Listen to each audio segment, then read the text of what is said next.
Siya dito, guys. Ayan, guys, nagcha-charge siya. Nakikita nyo ba? Nakikita nyo, nagcha-charge siya. Oh my God. So, ito, guys. Meron ako nakita sa online na pwedeng gamitin pang emergency. O, diba, nabibili na talaga akong bumili ng mga pang emergency gamit. Kasi alam nyo na, ang hirap nang mawala ng kuryente ngayon. Mura lang naman siya. Kaya, check out ko na. Pang emergency to, guys. Ayan, nakabox siyang ganyan. Ito na ba yun? Wala, ito na nga.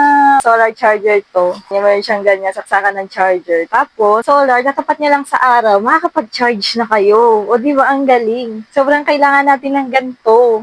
Tamad pa naman ako mag-charge ng mga power bank na yan. Meron din siyang kasamang gantong pa-manual sa loob. Ayan. So, meron pa tayong araw. So, matatry pa natin kahit papano. Meron tong USB, ganyan. Saksakan ng mga charger.